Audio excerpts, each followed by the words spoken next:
سبحان اللہ سبحان اللہ آدم علیہ السلام کو جب اللہ نے دنیا میں پیدا کیا نا تو 6 دن پہلے یہ پوری دنیا بنائی.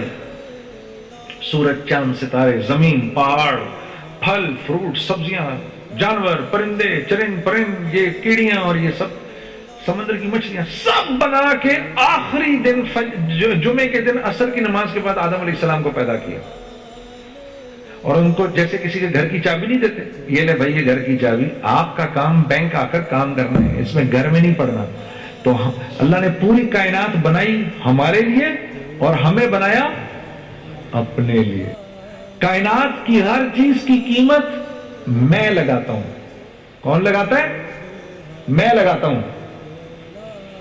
اس مائک کی کیا قیمت ہونی چاہیے؟ میں لگاؤں گا. جس دن یہ مائک انسان استعمال کرنا بند کر دیں گے یہ مائک لوہے کے بھاؤ بکے گا، بیکار ہو گیا. یہ جب تک یہ لائٹ مجھے روشنی دے رہی ہے میری ضرورت ہے میں اس کو صاف کروں گا. جس دن اسی لائٹ دینا بند کرے گی اٹھا کے پھینک دوں گا میں اس کو. جب تک یہ گاڑی نیچے میری چل رہی ہے میں چلا رہا ہوں، جس دن چلنا بند ہو جائے گی کباڑ خانے میں چلی جائے گی. میں کائنات کے لیے نہیں بنا، میں پیسوں کے لیے نہیں بنا، پیسے میرے لیے بنے. تو اس کائنات کی ہر چیز کی قیمت کون لگاتا ہے؟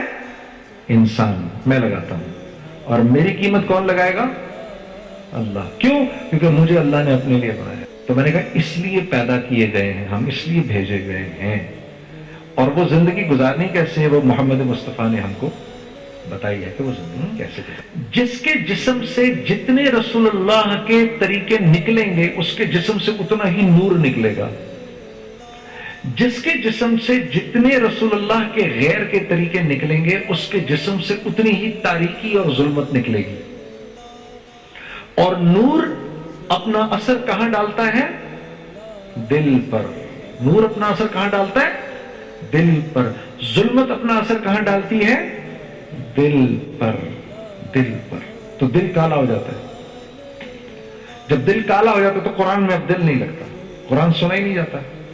گناہ کرنا ایسے ہے جیسے مکھی کو اڑانا. کیوں؟ کیا وجہ ہے؟ دل تو اس کے پاس بھی ہے، کالا ہوا ہوا ہے. اللہ کے راستے میں نکل کر اس دل کی صفائی کر کے اس کو ہم نورانی کر دیتے ہیں. جب یہ نورانی ہو جاتا ہے تو پھر دل بے چین ہو جاتا ہے اللہ کی تعریف سننے کے لیے. پھر رات کو نیند نہیں آتی جب تک آدمی تہجد کی نیت نہ کر لے. پھر اپنی فجر کی نماز کو پلان کر کے سوتا ہے، مجھے ہر حال میں فجر کی نماز پر اٹھنا ہے بھائی. کیونکہ یہ کس بات کی نشانی ہے؟ اس کے دل میں نور ہے. نور اس کے جسم سے رسول اللہ کے طریقے نکل رہے ہیں جن کی وجہ سے اندر نور جمع ہو رہا ہے. اور وہ نور تھوڑی دیر کے بعد چہرے پہ آ جاتا ہے. جب کہتے ہیں وہ کتنا چہرہ ان کا نورانی ہے، کیا ہے؟ وہ نور ہے اس کے چہرے کا. اس کے جسم سے رسول اللہ کے طریقے نکل رہے ہیں. پہلے تو وہ جا کے سینے میں بھرے، جب سینے سے چھلکے باہر تو چہرے پہ آ کے اور اس کے چہرے سے ظاہر ہوا ہے. اس کے چہرے پہ نور کیسا ہے؟ جو فجر کی نماز جان بوجھ کر قضا کرتا ہے اس کے چہرے سے اللہ صلحہ کا نور ہٹا دیتا ہے، چوک کی طرح ہو جاتا ہے اس کا چہرہ. جو ظہر کی نماز جان بوجھ کر قضا کرتا ہے اس کی زندگی سے رزق کی برکت نکال دی جاتی ہے، اس کے رزق سے برکت نکال دی جاتی ہے. کما کے پاگل ہو جائے گا، پورا نہیں پڑے گا. جو عصر کی نماز جان بوجھ کر چھوڑتا ہے اللہ اس کے جسم کی طاقت کو سلب کر لیتے ہیں، مسلسل پوری زندگی بیمار رہتا ہے. جو مغرب کی نماز جان بوجھ کر قضا کرتا ہے اس کو اس کی اولاد سے کبھی کوئی نفع نہیں ہوگا. اور جو عشاء کی نماز جان بوجھ کر قضا کرتا ہے اس کو دن رات کو سکون چین اطمینان کی نیند نہیں آئے گی. یہی 5 چیزیں جس کے لیے ہم زندہ ہیں: